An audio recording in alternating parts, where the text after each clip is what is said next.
மோடிக்கு 6 ஆண்டுகள் தடை, நீதிமன்றம் அதிரடி உத்தரவு.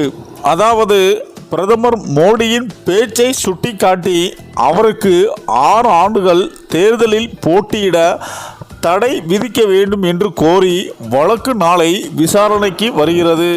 வரும் நாடாளுமன்ற தேர்தல் கடந்த ஏப்ரல் 19ஆம் தேதி தொடங்கி நடைபெற்று வருகிறது. இதனை முன்னிட்டு நாடு முழுவதும் அனைத்து கட்சிகளும் தீவிர தேர்தல் பிரச்சாரத்தில் ஈடுபட்டு வருகின்றனர். அந்த வகையில் பாஜகவுக்கு வேட்பாளர்கள் ஆதரவாக மோடி பிரச்சாரம் மேற்கொண்டார். தேர்தல் விதியின்படி ஜாதி மதம் சார்ந்த பிரச்சாரங்களில் ஈடுபடக்கூடாது. ஆனால் மோடியும் பாஜகவினரும் மதம் சார்ந்து மட்டுமின்றி வெறுப்புணர்வை விதைக்கும் விதமாகவும் தேர்தல் பிரச்சாரத்தில் ஈடுபட்டு வருகின்றனர்.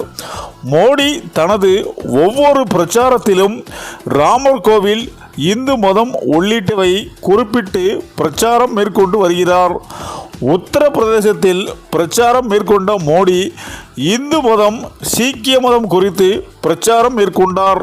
அதிலேயும் எல்லாவற்றுக்கும் மேலாக போய் அண்மையில் ராஜஸ்தானில் இஸ்லாமியர்களுக்கு எதிராக வெறுப்பை தூண்டும் பேச்சை பேசினார்.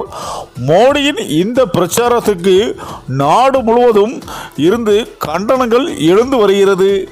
இது தொடர்பாக அவர் மீது தேர்தல் ஆணையத்திலும் புகார் அளிக்கப்பட்டது. மோடியின் இந்த பேச்சு மக்கள் மத்தியில் கண்டனங்களை எழுப்பியுள்ளது. இந்த நிலையில் மதம் சார்ந்த பிரச்சாரம் மேற்கொள்ளும் மோடிக்கு 6 ஆண்டுகள் தேர்தலில் போட்டியிட தடை விதிக்க வேண்டும் என்று வழக்கறிஞர் ஒருவர் டெல்லி உயர்நீதிமன்றத்தில் வழக்கு ஒன்று தொடுத்தார். கடந்த 15ஆம் தேதி தொடரப்பட்ட இந்த மனு மீதான விசாரணை நாளை நடைபெறுகிறது. வழக்கறிஞர் ஆனந்த் தொடர்ந்த வழக்கு நாளை நீதிபதி சச்சின் தந்தா முன்னிலையில் விசாரணைக்கு வருகிறது என அரசியல் வட்டாரங்கள் கூறி வருகின்றனர். சரி, இந்த வீடியோ பற்றிய உங்கள் கருத்துக்களை கமெண்ட்ல சொல்லுங்க. மேலும் வீடியோ பிடித்திருந்தால் லைக் பண்ணுங்க, ஷேர் பண்ணுங்க, மறக்காம நம்ம சேனலை சப்ஸ்கிரைப் பண்ணிக்கோங்க. நன்றி.